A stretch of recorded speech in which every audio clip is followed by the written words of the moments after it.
भगवान कृष्ण ने अर्जुन से कहा 11वें अध्याय में कि देखो मैं ही सब कुछ हूँ, ऐसा मैं नदियों में गंगा हूँ, पहाड़ों में ऐसा हूँ, सड़कों में ऐसा हूँ, मैं ही सब कुछ हूँ।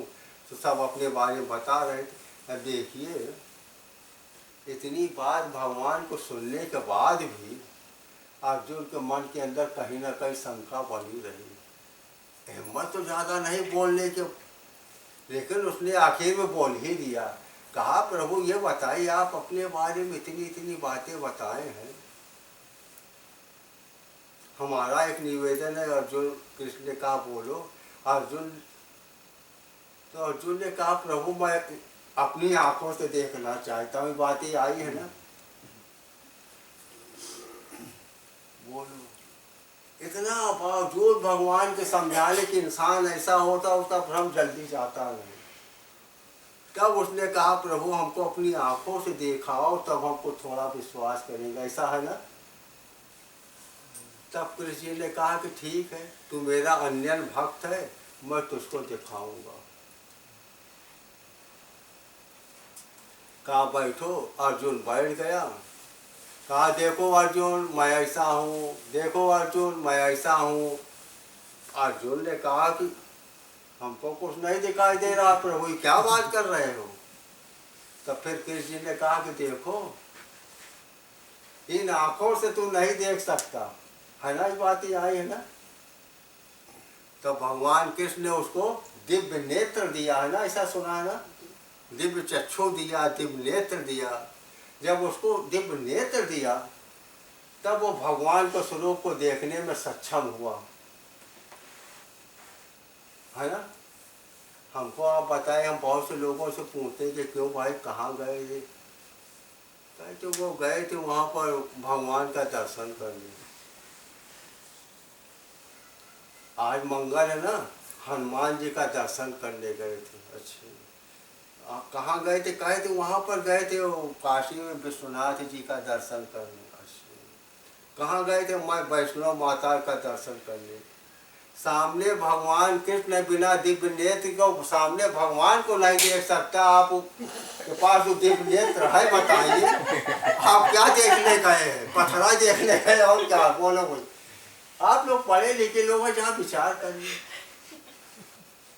क्या वो दिव्य नेत्र है, सामने कृष्ण है, ही इज अनेबल टू सी कि असलियत क्या है। अब आप वहाँ गए भगवान के, हनुमान जी के दर्शन करें, और बोलो हनुमान जी के दर्शन करे को पथरा के बनाए हुई जो शक्ल है वही देख के चले। अब आप तसल्ली कह रहे तो हम देख लिया। कहा दे ऐसा देखना, आप भी भ्रम में है, वो भी सब चल रहा है।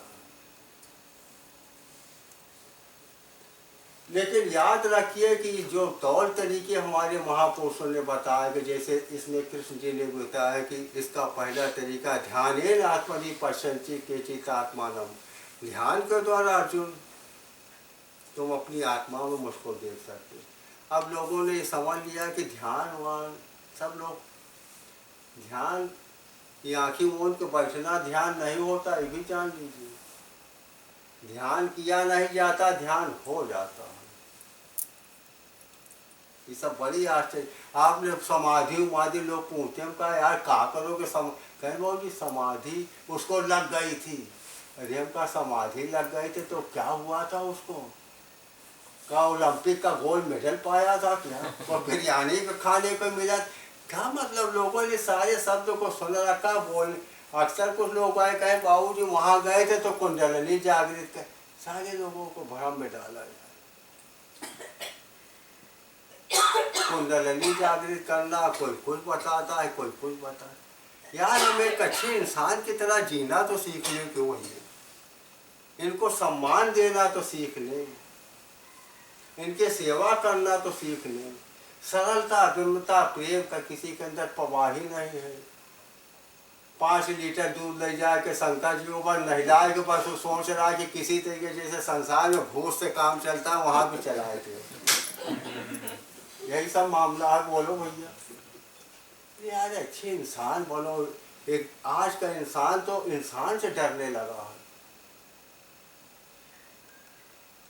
जब अच्छे इंसान ही नहीं बन पाए तो आप धर्म कर्म की बातें क्या समझ पाएंगे? उधर आप जा ही नहीं पाएंगे, सब पूछा जाए। जब तक आप ये सोच अच्छी नहीं होगी, लोगों को समझे में नहीं आता। ये जितने भी लिटरेचर वगैरह में सारी बातें आई हैं, इन सब का माने मतलब होता है। अब आप देखिए, लक्ष्मी जी का नाम सुना है, गॉडेस ऑफ वेल्थ, सुना है ना? है कि नहीं? जेको पर लक्ष्मी दया करे वही तो माल आई, नहीं तो ना आई। कभी आपने विचार नहीं किया कि लक्ष्मी की सवारी क्या है? उल्लू। हाँ, उल्लू।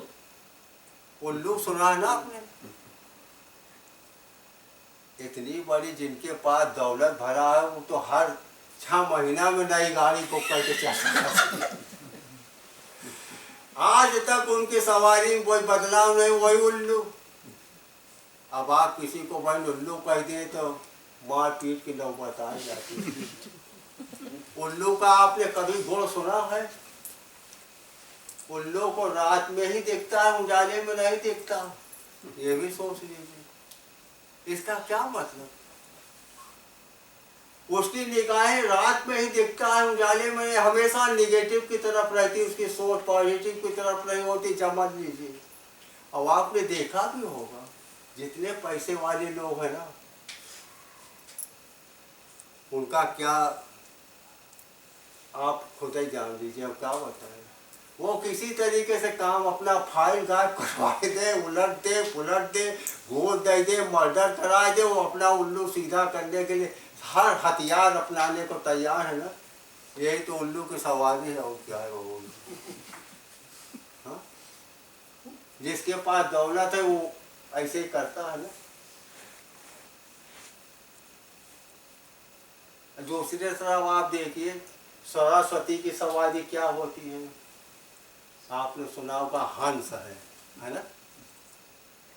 हंस में ये गुण सुना होगा आपके अंदर। सरस्वती का मतलब ज्ञान, ज्ञान ही देती है ना, ऐसा सुना होगा। सरस्वती हंस के अंदर ये गुण देखा होगा कि दूध में पानी मिला करके रख दीजिए तो दूध वो ले लेता है, पानी छोड़, ऐसा सुना है ना आपने?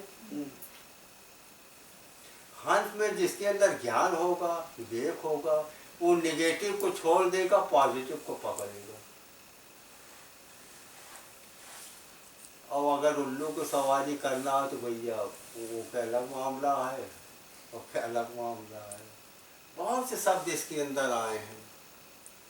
अब हम क्या बताएं आप लोगों को। एक बार मैं यहीं आया था यूएस में, थे, किसी ने हमसे पूछा कि बाबूजी वो बताइए, और रावण का 10 सिर था, दशानन उसका नाम था, दशानन, इसका क्या मतलब? अरे हमने कहा भाई आपने क्या सोचा? कहा दशानन का मतलब जिसका 10 आनन माने 10 सिर हो, वही दशानन। हमने कहा हाँ भाई ऐसा तो हमने भी सुना है। कहा वो जी बताइए, लंबाई में था कि गोलाई में था 10 सिर? अब बोलो भैया हम कहा बताए हो। हमने कहा कभी देखा नहीं तो क्या बताए कि गोला में रहा 10 सिर कि लंबा लंबा में रहा, क्या बताए हो? उसने कहा कि अगर लंबा में रहा होगा तो करवट नहीं बदल सकता, अब गोलाई में रहा होगा तो 3-4 सर उसके नाक में तकिया के दब जाता होगा, सांस कैसे लेगा? अब इस प्रश्नों को क्या उत्तर दूं? किसी ने हमसे और पूछ लिया, बाबू जी वो भगवान कृष्ण भगवान थे? हम कहा हाँ हमारे यहाँ तो ऐसे ही बातें हैं। कहे कैसा भगवान है कि जहाँ गोपियां नहा रहे उसके कपड़े लेकर भाग जाए? क्या उत्तर दे बोलो उनको।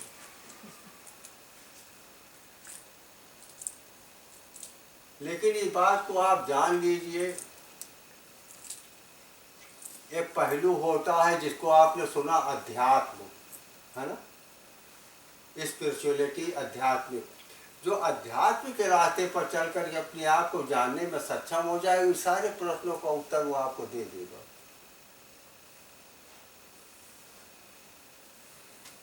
और खाली जो शास्त्रों को उलट पुलट करके ऊपरी चीज में रह जाता वो आपको उत्तर नहीं दे पाएगा। उत्तर के आगे आपकी सारी किताब काफी फेल हो जाएगी। ये बात जान लीजिए। तो हम आपको ये बता रहे थे कि देखो अगर इस रास्ते में अगर आपकी रुचि है, समझदारी, तो अपने जीवन को इस तरीके से संतोष से, सरलता है, विनम्रता से आप जीने की कला सीखिए। सरलता, विनम्रता, सेवा भाव रखिए, प्रेम से बोलना सीखिए, सबको सम्मान देकर के बातें करने की आदत डालिए। ये सब बातें रामायण में भी आए, रामचंद्र जी ने नसीहत दिया है। अब उसमें उत्तरकांड में आप देखिए, एक बार रामचंद्र जी के दरबार लगा हुआ था, हनुमान जी और भरत जी आपस में कान में बात कर रहे थे। रामचंद्र जी ने पूछा कि क्यों हनुमान, कि भरत जी आपके कान में क्या कर रहे हैं? हनुमान ने कहा, अरे प्रभु भरत ऐसे ही वो पटांग की बात, अरे मैं भी तो सुनूं। तो हनुमान जी ने कहा कि प्रभु भरत ये पूछ रहे हैं कि कौन सा ऐसा काम हम करेंगे जिससे प्रभु हमको सबसे ज्यादा चाहें। ऐसा उसमें लिखा, प्रश्न आया रामचंद्र को, उत्तरकांड में ये बातें आई। तो रामचंद्र जी ने उसको क्या सुझाव दिया आप देखिए। पूजा पाठ करने को नहीं कहा, प्राणायाम करने के लिए नहीं कहा, उन्होंने एक सीधा साधा सरल मंत्र दिया है कि सबहि मान प्रद आप वाणी। हे भरत, सबको सम्मान जो देता है, आप अपने मान सम्मान की चिंता नहीं रखता। सबहि मान प्रद आप वाणी, सुनो भरत प्राण सम ते मम प्राणी। हे भरत, मुझको मेरा प्राण जैसे प्रिय वैसे वो इंसान प्रिय जो सबको सम्मान देता है, अपने अपमान की परवाह से चिंता नहीं रखता। ये मूल मंत्र नहीं दिया आपको, बोलो। ये भी तो एक संदेश है, बोलिए। हमको सम्मान देने में कतराते हैं, प्रेम से बोलने में भी कंजूसी कर जाते हैं। होता ना इसे, अपने अहंकार, अपने ईगो के कारण, अपने वैभव के कारण, अपने पद के कारण यही सब हो रहा है।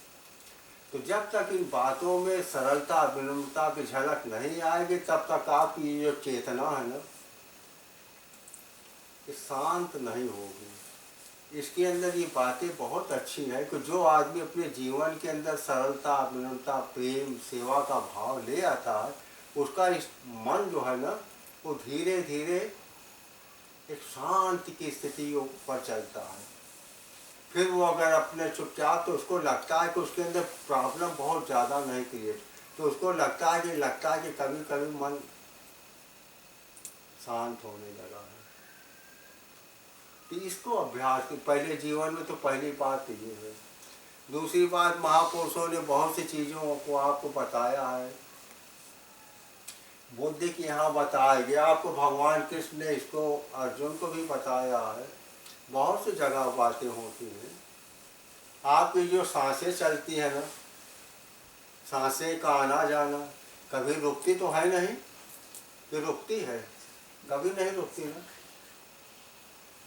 ये सांसें चल रहे हैं, लेकिन आप उसको ध्यान नहीं दिया है। आप उन सांसों पर ध्यान दे दीजिए कि आपकी जानकारी में सांस आए, आपकी जानकारी में जाए। इसका आप अभ्यास कर लीजिए तो भी मन आपका रंग ला देगा। कुछ दिन में अच्छा अभ्यास करके देखिए आपका बदलाव आएगा।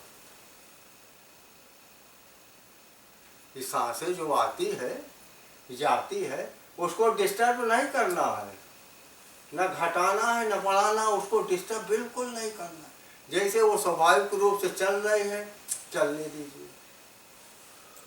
खाली आप इसको एकदम दृष्टा बन करके देखिए कि ये सांसें गई है, निकल रही, ये जा रही है, निकल रही। आपकी जानकारी में सांस आए और आपकी जानकारी में जाए। आप कुछ दिन इसका अच्छा अभ्यास कर लीजिए, फिर आप स्वयं अपने अंदर एक बदलाव देखेंगे। इसको बुद्ध ने इसी के मिलता जुलता विपश्यना आपने सुना होगा, है?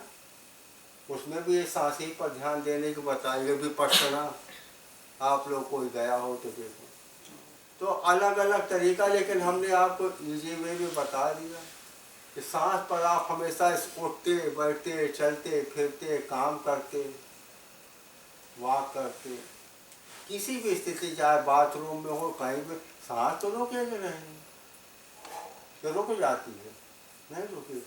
इसी को आप देखते रहिए, सांस आई, आपका जानकारी में सांस आए और जाए। अगर कुछ दिन ऐसे कर लीजिए, एक भी सांस अगर बिना जानकारी में आए और न जाए तो आपके क्या हो जाएगा मैं क्या बताऊं। ये सारी बातें सब महापुरुषों ने इसके अंदर सब लिखा है, लेकिन हमको ये सब करने उड़ने में मन नहीं लगता। और सस्ता ये पड़ता है कि 2 रुपए का माला फोड़ लिया, मंगल का दिन था या कल शनिश्चर का दिन था, पीपल के नीचे पहुँचे, कड़वा तेल का लिया जलाया, अगरबत्ती जलाया, वो सस्ता पड़ता है। जो मन आया सोचा, जो मन आया कहा, चले आए, वो सस्ता पड़ता है बाबू जी, इसलिए उसको लोग ज़्यादा जाते हैं, है ना। यही सब बातें हैं। तो हम तो यही समझते हैं कि देखो भैया, आप लोग इस बात को परमात्मा के सोचो कि आपको भगवान ने ये शरीर दिया है, इसका न कोई शरीर का अंग बिगड़ा है, न लूले लंगड़े अंधे काने नहीं बने। हाँ, इसकी दया से आपने पढ़ा लिखा, एक अच्छी पोस्ट पर आए, एक अच्छा वह जिंदगी व्यतीत कर रहे हैं, उसी के दया से तो सब है ना। तो उसको मत भूलो भैया, थोड़ा सा समय निकाल करके उसको याद जरूर करो। नहीं कुछ कर सकते तो बैठ के प्रार्थना ही कर लिया करो, क्या परमात्मा तेरा लाख लाख शुक्रिया है, मुझको ऐसा बनाया है, तेरी दया से हो रहा है। हाँ बोलिए, बात ठीक है कि नहीं। अगर हमने आपको सांस वाली क्रिया बताई गई और हम आपको एक और अच्छा रास्ता बता दें, हालांकि उस रास्ते में लोगों का विश्वास कम जमता है, लेकिन शास्त्र में लिखा है, महापुरुषों ने बताया है, गीता में लिखा है, बातें जरूर कहा। 12वें अध्याय में आखिर अर्जुन को जब सब चीज़ समझाने लगे तो अर्जुन को यही कहा कि देखो तुम ऐसा किया करो, ऐसा किया करो, ऐसा किया करो। तो अर्जुन ने कहा कि हम कुछ नहीं कर पाए, कुछ नहीं। तो भगवान कृष्ण ने आखिर में ये बोला कि देखो अगर कुछ भी ना कर सको तुम, किसी आत्मवान इंसान के पास तुम जाया कर, बैठा कर, सुना कर वो क्या कहते हैं,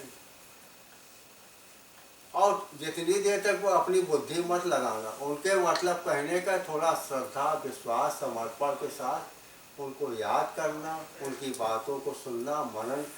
भगवान कृष्ण ने यही बोला कि जो इतना भी करेगा उसका काम हो जाएगा। ये मैं आपको कई किताबों में दिखा सकता हूँ, विवेकानंद ने भी यही बोला है,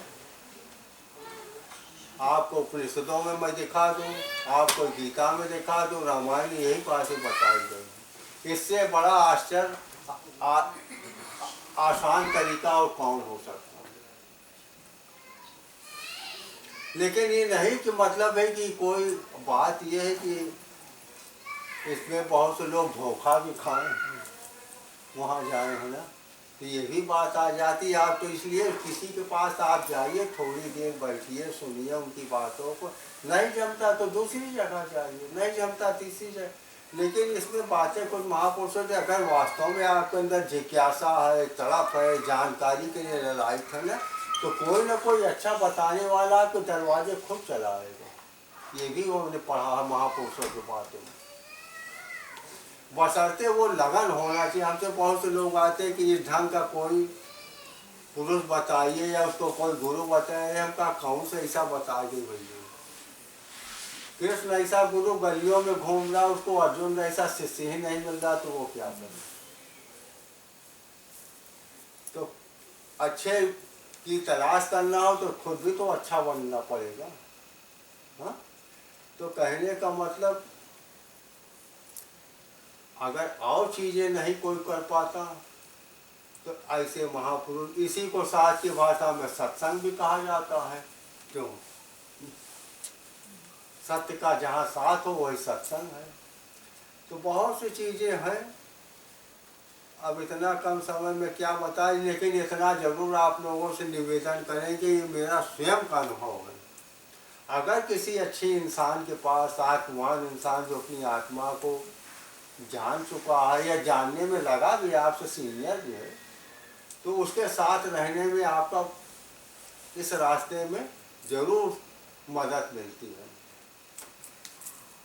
ये देखिए किताब आई है, ये मन और उसका निग्रह, ये रामकृष्ण मिशन की किताब है। इसमें पहले पेज में किसी ने लिखा है, क्या हमको आत्मा के ज्ञान कराने में जो मन है इसको रोकने में कोई हमारी मदद कर सकता है?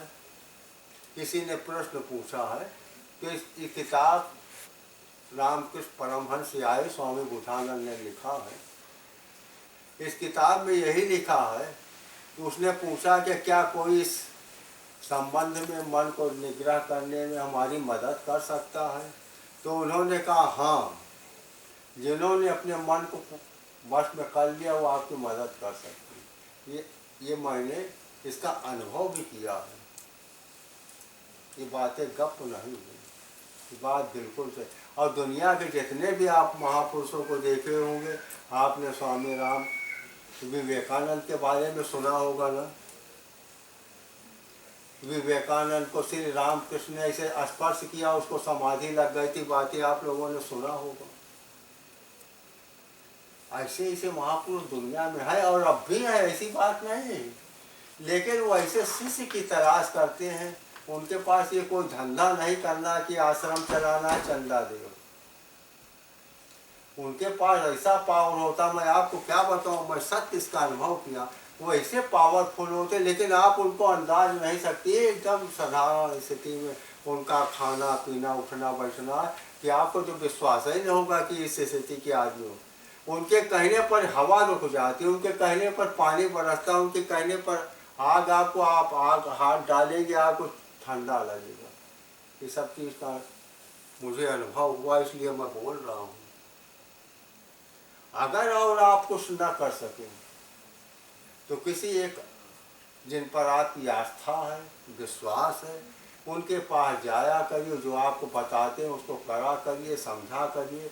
उनके पास श्रद्धा विश्वास से अगर आप लगे रहेंगे तो अभी आपका जीवन पार हो जाएगा। उनके पास ऐसा पावर होता है कि आपको पार करा देंगे।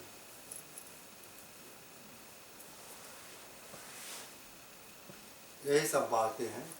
आप किसी भी किताब में, मैं आपको चाहे उपनिषद में दिखाऊं, वेद में दिखाऊं, सारी चीज़ें हैं, ऐसा होता भी नहीं। मैंने ऐसे लोगों से मिला हूँ और उसका मेरे ऊपर अनुभव हुआ है, इसलिए मैं कह रहा, मैं किसी को सुनी सुनाई बातें भी नहीं कह रहा हूँ। उसकी दया बनी, मैं वेद पुराण उपनिषद कुरान बाइबल की बातें करने लगा। लोग कहते कितना आप पढ़े हो, मैं कहा मैं क्या बताऊँ, उस किसी के दया से सब हो जाता है, मैं क्या बताऊँ। और होता भी ऐसा अनुभव।